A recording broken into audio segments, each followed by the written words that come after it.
Ooh, what's up? What's up, everyone? Welcome back to another session of Coffee and Martial Arts. Salute, salute, salute. Cheers. Oh, yes, yes. Very good coffee this morning.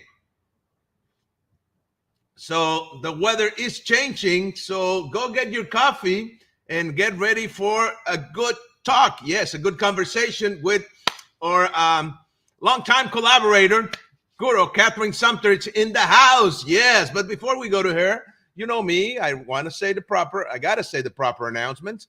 Okay, so let me just say that we are going live through our Facebook page, Master Frank Soto. So please like and follow us, like the video, follow us, like the page and follow us there. Share it, that really helps. If you want to send us some stars, that's also good.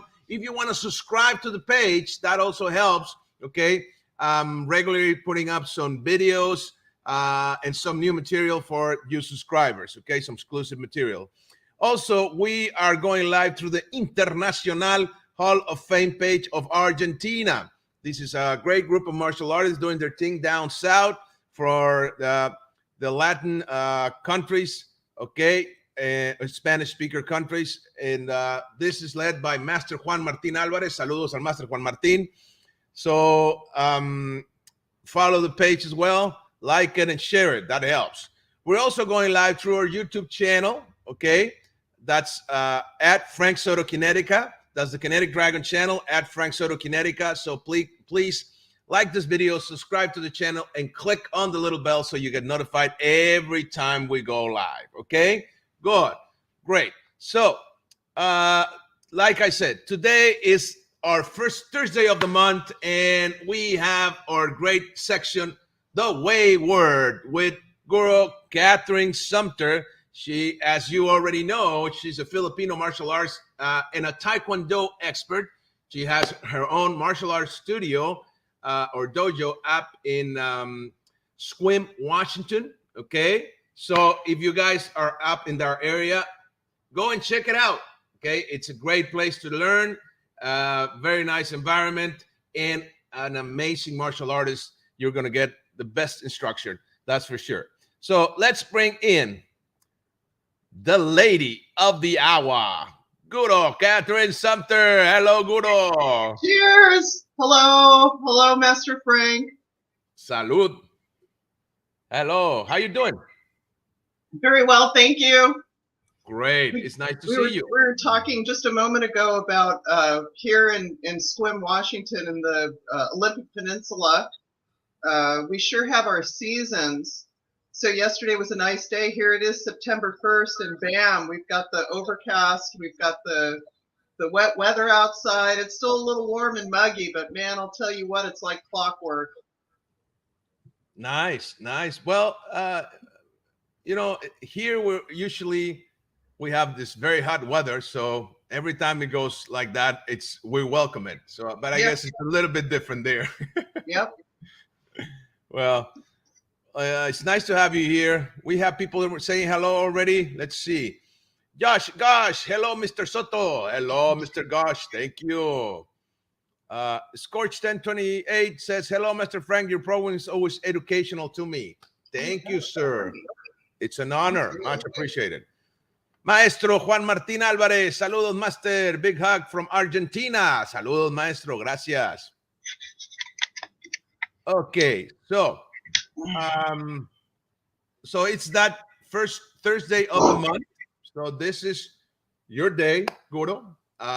So what do you have prepared for us today?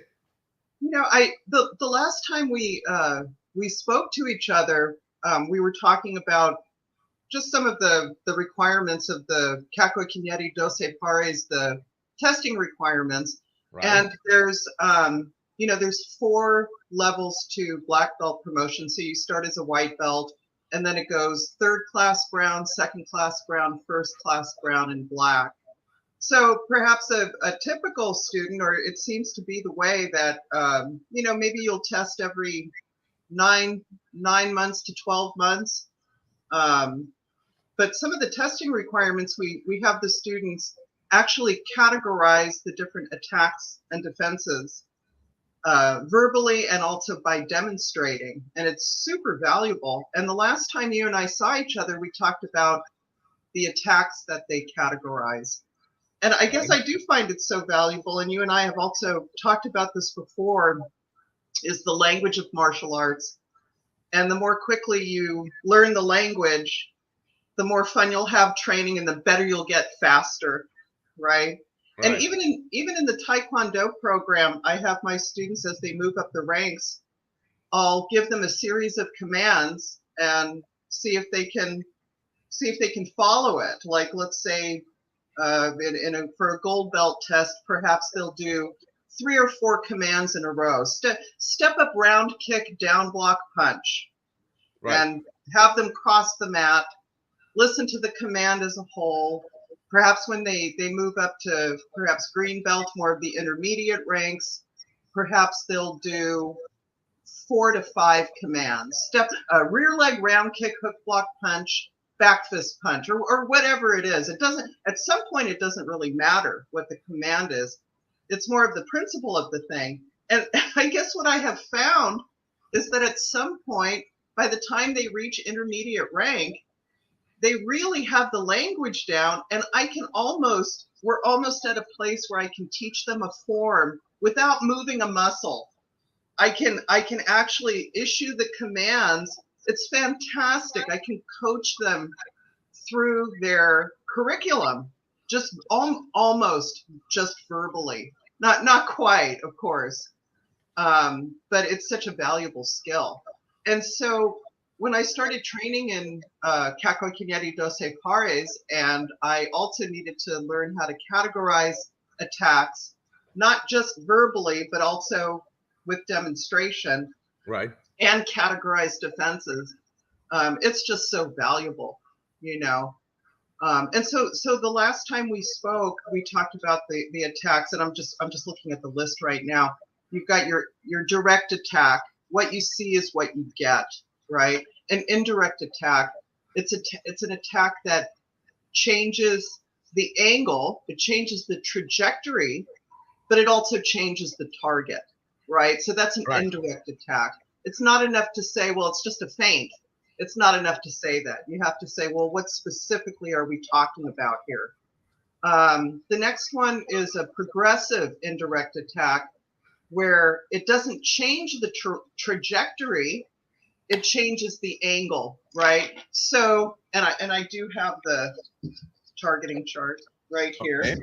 Okay. So let's say an angle 3, for example, is a forehand to the face, right? So you're changing not the trajectory, but the angle. So it's also somewhat of a feint, but you're going for a different target. Does that make sense? I have a question. How does categorizing the attacks helps the practitioner? Well, I think if you know what you're looking at, after you learn this, you can start watching competitions and combat and see what the guys are doing. And you can, it's not an abstraction anymore. You've assigned language to it, so it becomes concrete, right? And so then you can start applying it to your own training. It's amazing.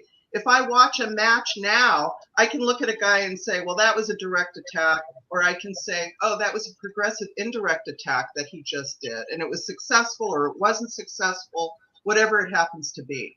Great. The other ones that we were talking about was attack by draw. And I just love this one because there's 2 kinds. And I'm just kind of going over these a little bit quicker so we can get to the defenses. But we could spend all day on this. But so there's attack by draw. There's 2 types. There's attack by draw passive, and there's attack by draw active. So a passive draw would be you leave an opening that they have to go for, right? I just love, it's so sneaky. I love this stuff. Attack by draw active, you lob an attack that they have to deal with when really your goal is to do something else, right? So sneaky, right? Martial arts is sneaky. I love it. Very subtle and sneaky. Attack by interruption, you interrupt their defense, right? And attack by combination, it would be two more of the things that I listed before. And sometimes you'll see it like in Taekwondo, we talk about blitzing. You know, you've got such a combination of different types of attacks. It's hard to stop a train, you know, not necessarily a forward motion, but it's hard to stop that kind of overwhelming combination, right? Right. Makes sense. So then when a student progresses and they move on to second class brown belt, or I'm sorry, first class brown belt, they'll also be required to categorize defenses. And I just love this. The other thing I wanted to mention too, something that I talk to the students about is that, you know, I'll certainly give you the language, you know. If you come up with something better, let me know. I mean, if you come up with language that more accurately describes what we're doing, you don't have to use the language that I give you. If you've got something better, let me know. I want to know, you know. So yeah, but isn't this part, I mean, this language part of the system you're teaching? You know, this language comes directly from my instructor. I see. This language, so that's Senior Grandmaster Anthony Kleeman. Right. This is the language that was given to me. This is what he gave to me. Okay. But I also think that if there, you know, you can use it, but if you can also come up with your own language that accurately describes what we're doing, then by all means, let me hear what it is, you know. But that would be and that also, doesn't that also get your student to sort of think, you know? But that would be for somebody who already learned the language, right? I'm sorry? That will be for a student that already knows what he's doing or what she's doing, meaning that they are already advanced, like in a brown belt level or a black belt level, where they can come up with their own language, or do they start doing that when they're beginners? Oh, you're absolutely right. Categorizing attacks and defenses, it doesn't start until you reach your second class brown belt. So you've already been in the system for a year, you know? Right. Okay. Got it. So when we talk about defenses, and it's the same type of thing, you should be able to stand still and just speak it, and then also demonstrate it, right? So if I talk about a block, now we're talking about defenses. Force meets like force. Okay. Right. Hold on. Before we go to defenses, let me just bring some of the comments, because we have a lot of people saying hello today. Nice. Yes. Okay. Diego Andrés Salbucci, Master Soto, salud from Buenos Aires. Saludos cordiales. Gracias. Maestro Gonzalo Reyes, saludos. Salud, maestro. Jorge Sanchez says, hi, Frank. Good instructor. Hey. Like I always said, viva el Kempo. And then he said, she's very talented instructor. There we go. Thank you. Thank you. Let's see. Okay, this is a new guy. Let's see. Kamolidin Kamidov. Hello from Uzbekistan. Wow. Thank you. I hope I said that right. Did I say Kamolidin? Kamolidin. I don't know how to say that. Kamidov. Yeah, from Uzbekistan. Wow. Wow. Thank you. Did I say that right? I think you did. I hope I did. Thank you. Maestro Eric Feregrino, saludos. Salud, my friend. Thank you. Let's see. Johnny Restovic Carmona, salud from Santiago, Vitacura, Chile. Thank you. Saludos. Axel Cárdenas, Sensei. Hi, Guro Kathrin, super hug from Chile. Okay, Sifu Ernesto Colbrenner, saludos maestros from Casa de la Cultura China, Santa Fe, Argentina, hug from the heart. Thank you, sir. Gracias, Sifu. Let's see. Josh Gosh says, is it like geometry of angles on attacks? I am getting. Is it like Well, geometry of if I angles? understand the question, yes, of course, and you and I have talked about this too. It's all steeped in angles, right? Right. Depending on what angle of the attack, yeah, it's all steeped in angles. You But know.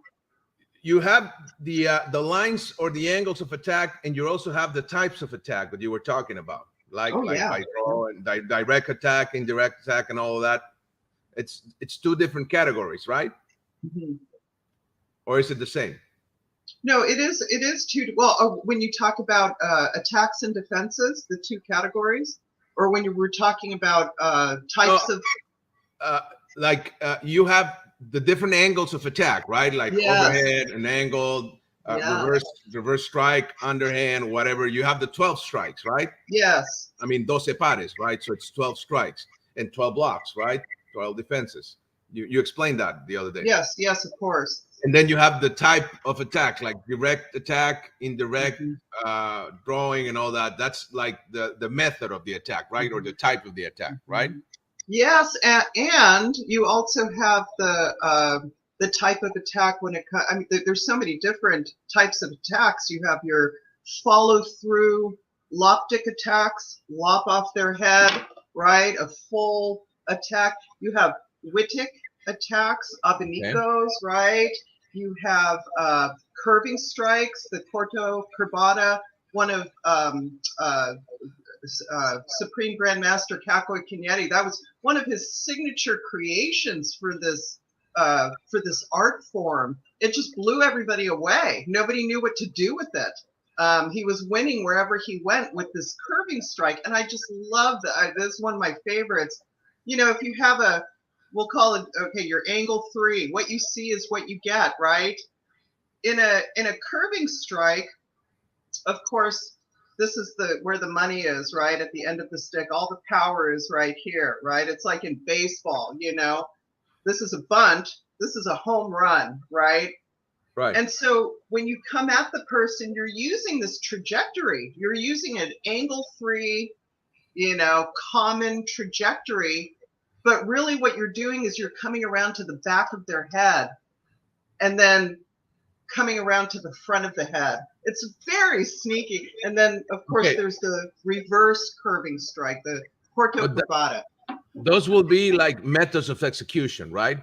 Yes, perfect. Yes, yes, perfect. Okay, because we do Methods of have, execution. for example, in Kempo we have different methods of execution. Like we have a thrusting strike, a hammering, snapping, whipping, a slicing, raking. We have different types of methods of execution, right? So that will be the equivalent. I mean, I gather. Am I Yeah, am I right? perfect language, right? I love Yeah, that. we Kempo guys tend to be a little bit into those details. Yes, that's the way we were taught in the art. Okay, we Right. have a little bit of more comments here. Let me just bring some. Jorge Sanchez says, like in Jeet Kune Do, attack by draw, all types of attacks. Well, that's Okay. how interesting that he should actually mention Jeet Kune Do and Bruce Lee and some of that language. Very well done. Yes. Nice. Okay. Are we losing your signal or is it me? Oh no, I hear you. Okay, so it's probably me. Okay, good. Josh Gosh says, I am a black belt in Kempo and I was taught to step in 45-degree angle on certain situations. You know, and CCDP is steeped in that. I'm so excited about what he said. When I'm on the receiving end of let's say an overhead strike, an angle 1, what you see is what you get. Force meets like force. I'm going to lose every time. If this is my block, right? If this is my block from an angle 1 to the head, I'm going to lose. I'm not very strong, right? Especially, you know, against a man. If a man is going to attack me and I do this, I mean, if there's just force meets force, I'm going to lose. But if I blade Okay. off to a 45-degree angle, close the gap, then I have some options. And it really is about angles and positioning, and I just love that comment. And I also think about the Filipino population. You know, Kekoy Kinyeti himself. I never met the man. You met him. Sure. Yeah. But he wasn't a tall person. He wasn't a big person. He No, wasn't no, he was going Mansi to Yoda. right, Oh yeah. exactly. So he wasn't going to beat anyone with strength and girth and power. Not that kind of power. But if he Right. bladed off and owned the space, then he sure had a lot of options that way. And so I sure love that about the art. You know, Sure. It's about technique, right? it's about technique. And Right. I think it was Jorge who just wrote that. Yes, about the 45-degree angles. So many of them in the stick fighting, and also in the Kempo that we've talked about. You know. Okay, Josh. Yeah, Yeah. Josh. Very good. Yes. Very good. Yeah. Okay. Yeah. Well, I think also using the 45 degree, what like we use it in Kempo, even though if the other person is bigger, you can step in if you meet the action before it goes to the maximum, to the apex of the circle, right, of motion. Perfect. If you intercept it before, you can stop the person even if you're smaller, right? Well, and because you said that, I'm just going to jump to number 5, which is jamming up their attack. And that is the timing concept. And when the viewer just wrote in about Jeet Kune Do, and it makes me think of Bruce Lee, of course, but he also talked a lot about these timing concepts, the early, beat for beat, and late timing, right? And just like you were talking about, if you can jam up somebody's attack based on the timing concept, that puts you in a terrific spot, right? So, in other words, here's their baseball bat, right? As soon as their hips go, you know, that's what you're watching, is their hips and their shoulders. If you get them before, that's early timing. Beat for beat timing, they're already in the swing. Late timing, they've already finished their attack, right? Right. And I think Bruce Lee really talked a lot about those timing concepts. Sure, and the use of speed, right? I mean, he was really into being fast, moving fast, and all that. So that makes sense, right? Right, right. But I think also maybe if you're not the faster person and you use some of these concepts, the 45-degree angles, the timing concepts, you can still win the day if you adopt those concepts, right? I mean, just like me, I'm not going to be faster and bigger and stronger than the men that I teach at this school. They're imposing forces. And so I have to use all these kinds of concepts to execute the techniques that I want to execute. And with that said, and you and I have talked about this before too, when you're teaching a bunch of big, strong people, you know, they can get away with bad form. You know, they can disarm me. Yeah, congratulations. You know, so I have to call these guys out every time and just say, okay, well, that wasn't pretty. You know, yeah, you disarmed me. You know, you won, but it has to work on a man your size. It has to work on Frank Soto. It has to work on Anthony Kleeman. You know, if it works on me, who cares? You know. Anyway. Right. Well, it's like I always say to my students, or when I teach seminars, the hardest thing for a brute is to learn to have finesse, right? To be gentle. Well to be, said. And by brute I mean someone who's who likes to have that brutality, right? Like right. So I think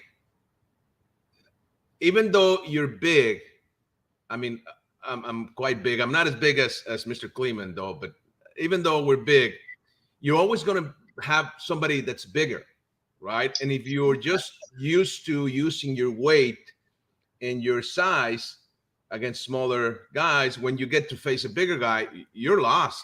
You don't know what to do. I mean it. I mean, I remember when I was learning back in the 90s at the Pasadena studio with Mr. Tatum, most of the guys were like my size or smaller, but there were some guys who were a lot bigger, and those were a challenge for me. They really were, because I wasn't used to that. And so every time I got to spar with, for example, Will, who's a tremendously talented black belt, and he is like 6'3", 6'4", huge guy. You know, he trains and he's a black belt in Kempo and a black belt in Tang Soo Do. So he has this long kicks, very strong legs. So he was a nightmare for me. But I cherish every moment that I had to spar with him and everything, because that really helped me, you know. So yes, I think technique, it's very, very important. And people sometimes, when you're bigger, you kind of dismiss it a little bit because you can get away with it, like you said. So I think that's why having an instructor like yourself who doesn't rely on size is very good for somebody bigger. I believe that. Oh, you have to. You have to. And still to this day, you can find tons of videos with Kakoi Kinyeti himself just throwing young, big guys around, just throwing them around and laughing all the way. I mean, just, yes. And you and I talked about this too. I mean, he was old. He was in his, 80s and 90s and just tossing guys around because he wasn't counting on, well, at that point too, he wasn't counting on the youth either, right? But also the strength and the speed. He had all these other things going on in his toolkit, right? So. Right. We have more people saying hello. Let's see. Maestro Hector Baltasar. Salud, Master Frank. And salud to the guest, Guro Kathrin Sumpter from Viña del Mar, Chile. Saludos. Scorch 1028 says, in some Taekwondo organizations, the red belt is a higher rank than the brown belt. In others, the reverse is true. How can this be in a martial arts as young as Taekwondo? I didn't know that. I know that red belt can be higher in some of the Japanese styles. I didn't know that for Taekwondo. I've never seen that. But in some of the Japanese styles, I know that red outranks black. I don't know. What do you think? I gotta say, yes, I've seen it. I when I was in Taekwondo, actually, we had the red belt before the black belt in one of the schools. Yeah. Yes, but I gotta say, how can this be in a martial art as young as Taekwondo? I mean, the belt system is young, in relation to the martial arts per se. I mean, the belt system started with what? With Jigoro Kano, with Sensei Jigoro Kano, back in it was like 100 years ago. It's not that long ago. Oh, I thought it was an American thing. No. No. Okay. The belt comes from Sensei Jigoro Kano from judo. Okay, so he was the one that started the belt system, the color belts. Right. Okay. Before that, you had like a white belt and a black belt, but he started with the belt system as a system of teaching and grading and all of that. So that's not very old. So it's okay. Answering question of score 1028, it's okay to have different color belts, different ranks. It depends on the association or the organization that's running the show, so to speak. So that's why some Taekwondo guys will have the belt in an order and some other in another, because you have the WT and you have the ITF. So you have different organizations, right, from different leaders, and that happens in other arts as well. So I guess, I mean, basically, I would say, with all due respect, it doesn't matter, right? It just doesn't matter as long as you're advancing. I think what matters is you going through the belts, learning the system, right? Mhm. Earning the rank. That's what matters. But if you have like blue and green, or green and blue, and then you have brown and red, or brown black, for example, in Kempo, red will be the higher rank. We don't have a red belt, but we have the red bars on the black belt, right? Our rank goes in red because red is the color of the dragon, whatever, right? So it's a different code, and Mhm. depending on the art. So I guess it has to do with the traditions and the rituals and the standards of the art and the association you're in. That will be my answer. I don't know if this is okay to for the question. Well, I know, and also within Taekwondo schools, it is a money-making proposition, and there Of are course. schools that need to test, and so between those colored belts, they'll have all kinds of different stripes, and they're really left to their own devices as far as how they want to test and promote. And So, that's also okay. I mean, it is a business. I mean, yes. if you're running a studio like you do, you understand that you need to make money to stay open, right? To pay the Mhm. bills and stuff, and also uh, to make some profit. I mean, you should as hell work for it, right? Yeah, Right. for sure, for Right. I sure. mean, and owning a studio is not just about knowing how to teach or knowing an art. That's like the cool part, right? That's the treat. I just had that conversation with somebody, how much mat time I actually get as opposed to the behind the scenes, right? And it's just about even. If I'm teaching 10 classes a week, it's not just that I come into the school for 10 hours. It doesn't work like that. No, no, and a good friend of mine says, the teaching part, it's the reward, right? For example, when you do a workshop or a master class like the one we're having October 29, Mr. Tatum, we're going to have a master class. We're going to do it here. He's going to be here. We're going to do a master class Very internationally exciting. Yeah. online for everybody. And that part, when he's here teaching, that's going to be the fun part, the reward, right? Having all these people showing up or whatever. But setting it up, having people sign up, generating their interest, and so on and so forth. That's the hard part, It takes hours and hours and hours, so right? that's what it's all about. You show up, you make it look like you just kind of wandered in. They don't need to see how the sausage is made, right? Anybody that owns a studio or that teaches classes understands this, right? It's like, I mean, now I have this bigger space. I've been remodeling and then putting a lot of effort and money into it, of course. And now that's part of the hard job, and also getting new students. I mean, filling up your studio, that's the hard part. You have to do what? Marketing, publicity, you have to pay taxes, you have to pay the rent, you have to do all the stuff that you do in a business, right? Oh, stop. You're just making it too glamorous. Well, but it's true. I mean, It is. and once you get on the mat and you start teaching, that's your reward. That's Of what, course. yeah, I did all of that to be able to do this and to help the community and to make a positive impact in my students, and so on and so forth. And that's when you get all this, yes, this is so cool. I like it. I Yes. love what I do.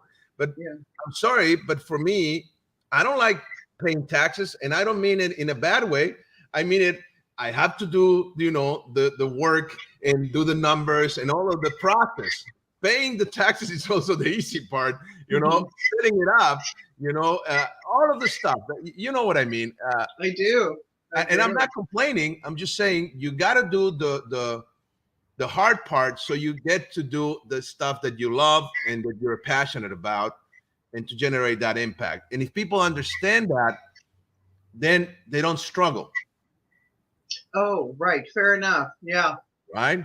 You Yeah. you take you take it as it is, and you try to enjoy it because it's part of the process. And it's the same thing with the student. That's why I like martial arts so much, because it teaches you about that struggle of life, and that you have to take the bad with the good or the good with the bad, right?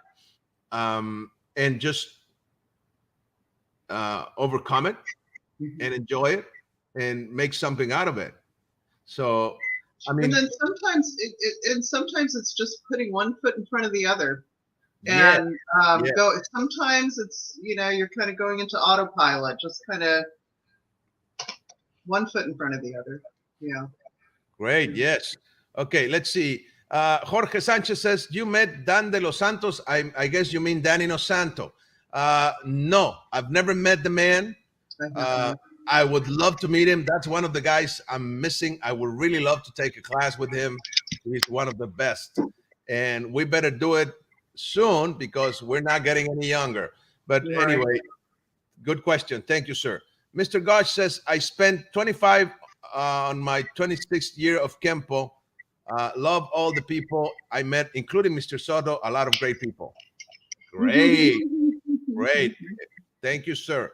And yes, you get to meet so many amazing people when you're doing martial arts. That's great. Let's see. Jorge Sanchez says, like Bruce Lee, Larry Tatum is a very talented and fast too. Also, okay, great. Thank you. Yes, agree. Mr. Tatum is very, very fast when it comes to moving with Kempo and all of that. He said, Viva el Kempo, viva. Miguelis Drossos, hello, Mr. Frank. Hello, sir. Hello, Mr. Drossos. Thank you. Let's see. Look, Mime. Greetings from Colombia. It's a pleasure. Listen to you about your art. Excelente espacio, excellent space. Thank you, sir. Muchas gracias. Saludos. Jose Pedro Cuna. Hello, Mr. Frank Soto and Guro Kathrin Sumpter. JP. Hello, JP. Gracias. Saludos. Mohammed Amhat. Did I say that right? Amjad. Thank you. Hello. Hello, sir. Oh, sorry. My Spanish gets in the way. Yeah. I can't help it. But thank you, sir. Scorch 1028 said, Master Frank, it's the Kempo dragon, a Chinese dragon, or a Japanese dragon? The one we see in the crest, it's a Chinese dragon. Okay? Because what they're doing there is they're acknowledging the Chinese lineage. Okay?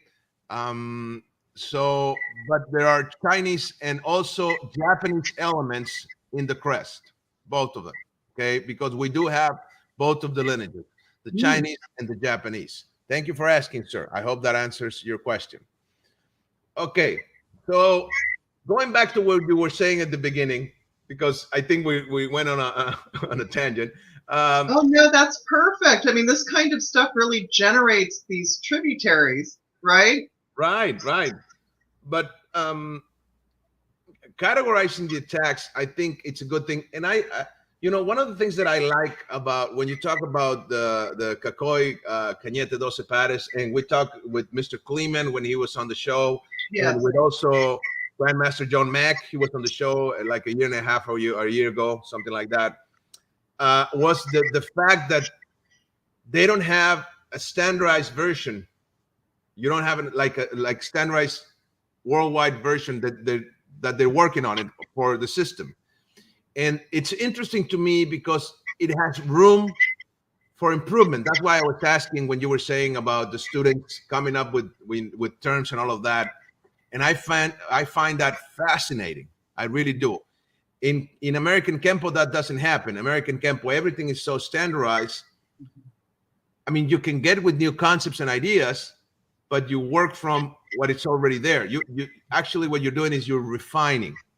Right? It's more like a refinement process. But in a system like the Filipino arts, I mean, they're ancient. They've been there for a long time. But some of them are not as standardized as they could be, I guess, and that leaves room for this type of improvement. So how do you deal with that? That's my question. I like I said, I find that fascinating. Well, there is a standard curriculum that I need to teach, I think what happens is that it's forever evolving. The art is forever evolving, and it's for the better.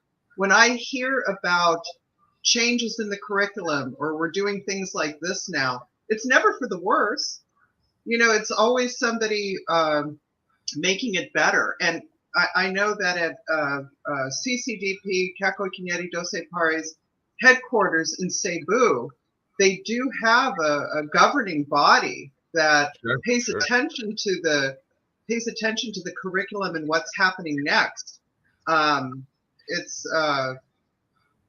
and as I say, it's always for the better, But I do have a standard curriculum that I teach to black belt and beyond. Right. And what are the things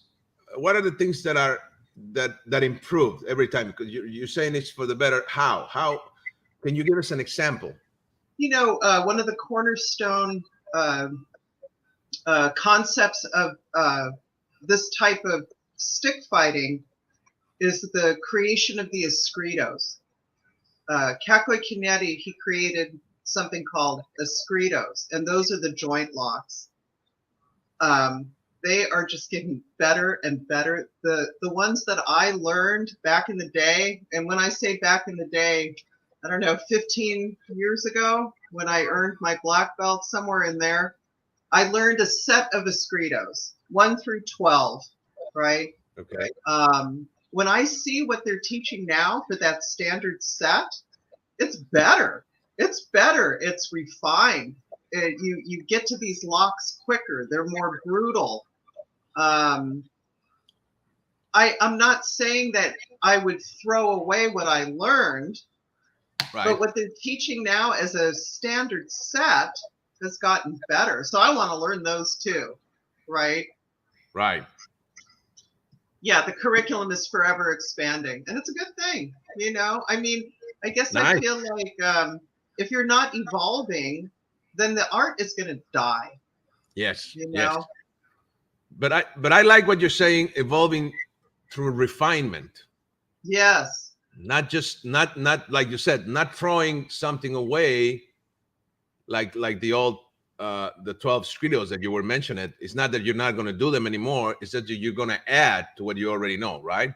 Yes. What's really exciting about those Espritos, 2023 marks the first year that Espritos will be included in the world competition. Wow. So in order to participate in the Esprito challenge of this world competition in Cebu, you have to be approved. You can't just walk in and participate in this challenge. You better know what you're doing, because these joint locks are brutal. And I mean, they're sweet action. They really are. But I guess the idea is that everybody has to be able to go to work the next day. So if you don't know how to control yourself, in fact, it's my understanding that you either have to submit some sort of a video to headquarters to show that you know what you're doing, and you know what you're doing with a modicum of control. It's either that, or you have to get approval from your instructor, and they have to approve you. And I'm glad for that, because wow, I mean, if you get somebody who doesn't know what they're doing, it doesn't take a lot to break a bone to really hurt somebody. So right, got you. And even in practice here at the school, I mean, I can't say enough. Let's go slow. People don't really start learning Espritos until they've been here for a while. Right. Interesting. Oh yeah. Okay, we have more comments and a couple of questions here. Let's see. Jorge Arriola says, good afternoon to the two magnificent guests, Master Frank. As always, it is always very pleasant to see you. Greetings from Guatemala. Thank you, Jorge. Saludos. Gracias. Saludos, maestro. Let's see. Josh says, take Mr. Soto and Ms. Sumpter. God bless. I guess that's thank you. Thank you, sir. God bless. Thank you. Let's see. NSJ JR05, greetings all. Can you please talk about larger guys fighting effectively against smaller opponents? Sure. Well, and that's kind of that dovetails into what we were talking about before when you talk about technique and angling and body position and not relying on your brawn, right? Well, I think a larger attacker or a larger guy will have the advantage when there is no weapons. When you're going, empty-handed, will give you a little bit of advantage, the height and the weight. Mm-hmm. It depends also in the individual, of course. If the smaller guys is faster and movable and has a lot of strength, he can take advantage of that. But usually when it comes to size, on empty hands, the bigger guy has the advantage. Now, when you have weapons, now that's a different story, especially if you have bladed weapons, because then the faster and the more agile might have the advantage against the one who's slower or take more time to move and evade because of the mass of the body, right? Well, or what would be your comments on this, Guro? I think that's a excellent observation. Also with non-bladed weapons, with sticks or with the bow staff or whatever it is, now the range has changed, right? And so if the bigger person typically dominates the range because they're bigger and you don't have any weapons, well, now I might be able to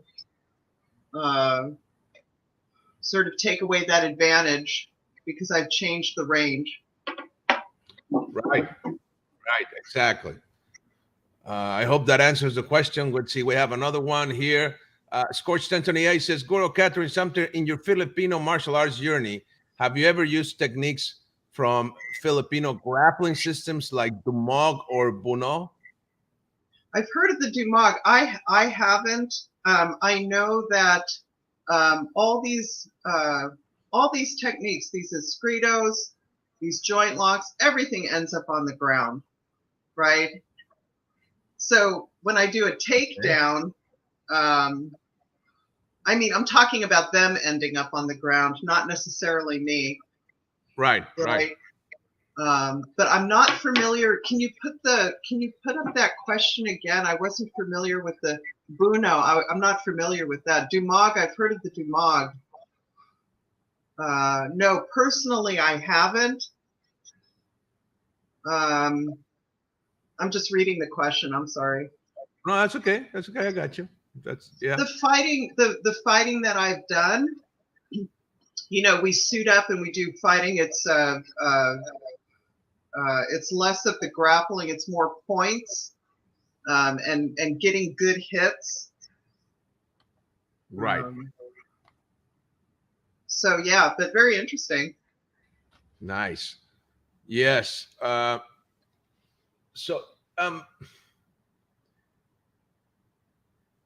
We were talking about the attacks and the defenses, right? And right. You already mentioned all the attacks and and you also mentioned the methods of execution. At what point will you tell a student to hold on? Let's see. Scorched 1028 says Buno, it's another name for Dumog. Oh, I see. It's called one or the other depending on the region of the Philippines where it's practiced. Oh, thank you. Wow, I didn't know that. Okay. Cool. See, I always learn something. Every day I do the show, I learn something new. Thank you, sir. Much appreciated. Yes. Very interesting. Okay.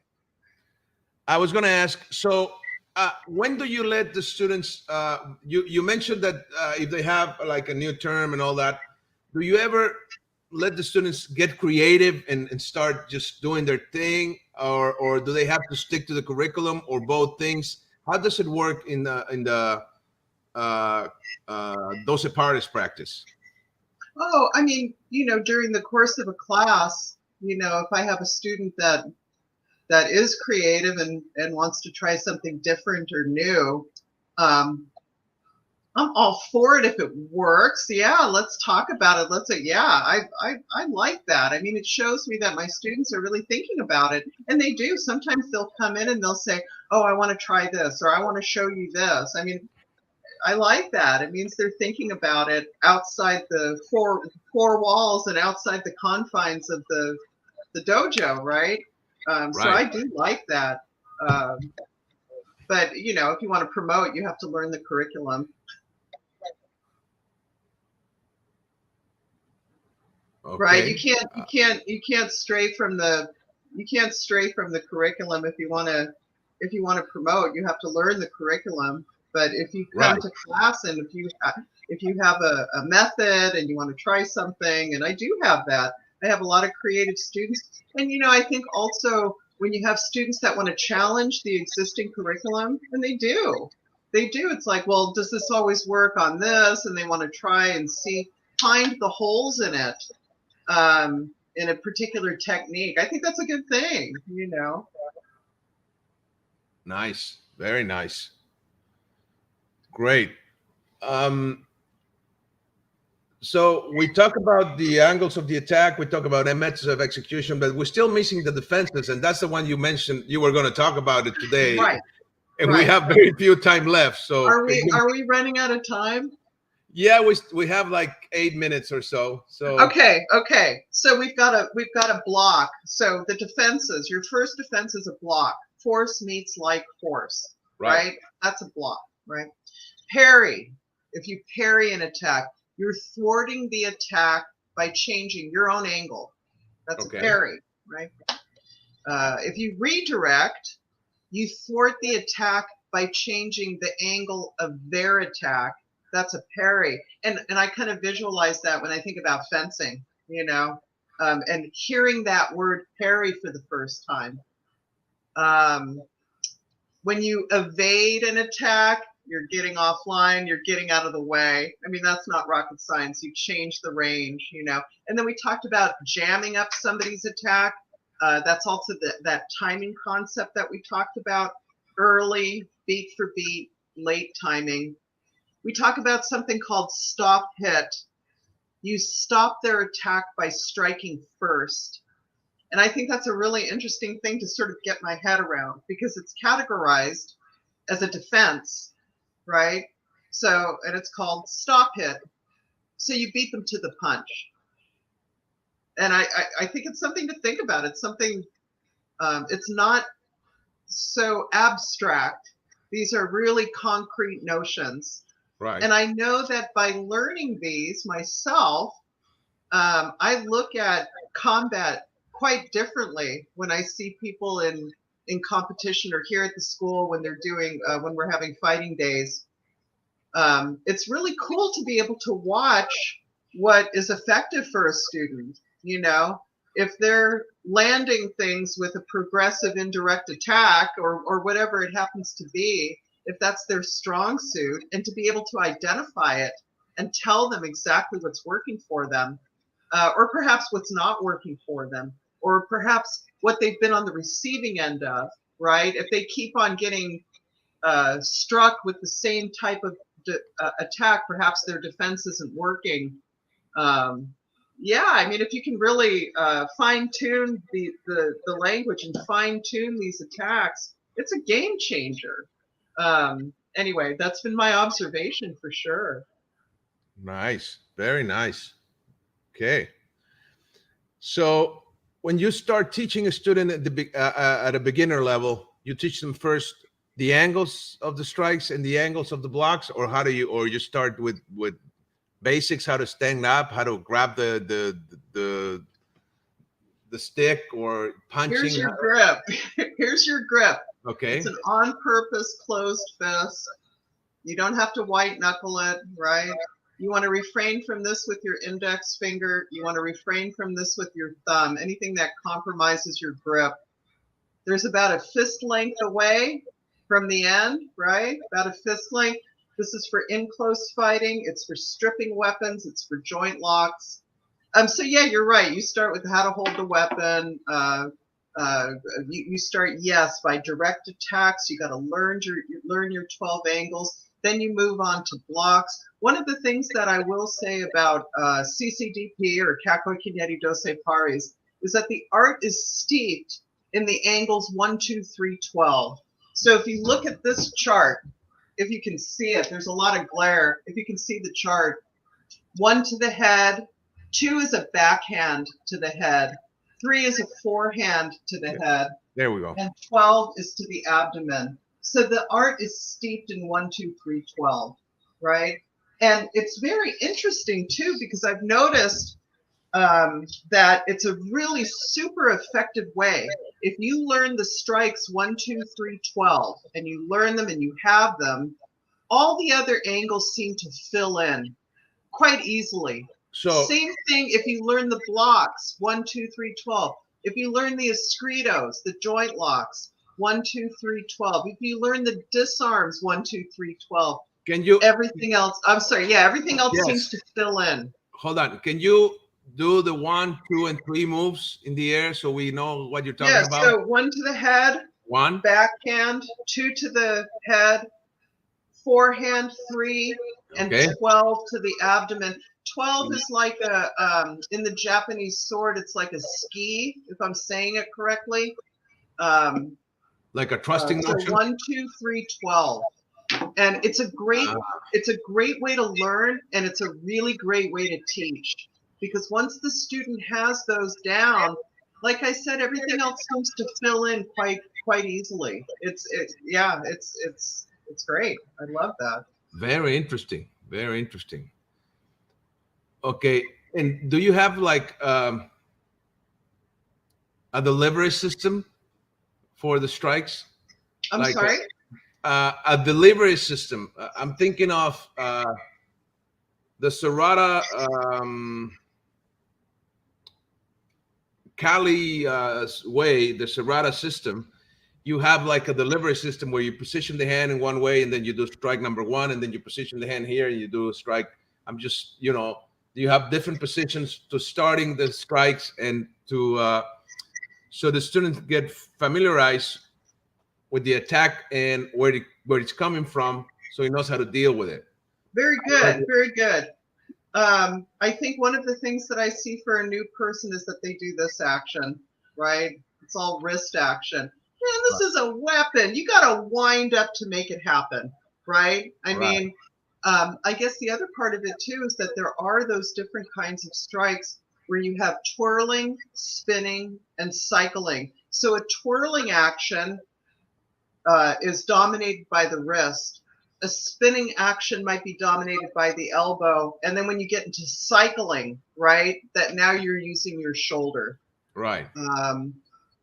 So I don't know if that addresses what you were talking about. I think so, yeah. Yeah. Thank you. Well, we are out of time. Wow. Master Frank, it always goes so quickly.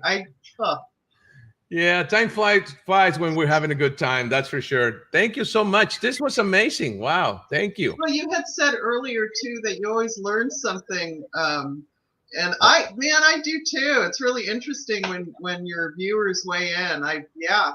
Cool. And I always learn from the guests, from collaborators, and from the viewers. All the comments. You get all these perspectives. It's so interesting. So right. So thank you so much for the lesson of today. I definitely did learn a lot. Thank you. And just before we go, let me remind you, October 29, we have the event, okay? Grandmaster Larry Tatum, first masterclass internationally online, okay? Spreading the flame of Kempo, right? This is going to be October 29. If you want to join, send me a message or just contact me and I'll let you know the details, how to join. The payment is through PayPal. It's quite easy. The class is going to be on Zoom. So if you want to join, sign up because people are signing up fast and we have limited space, okay? So thank you again, Guro. Thank you, sir. And we'll see you next month. Looking forward to it. Thank you. Take care. We have one more comment before we go. Let's see. Scorch Centenary, this was another amazing show. Thank you, sir. Thank you so much. I agree. This was amazing. Well, take care, everybody, and bye-bye.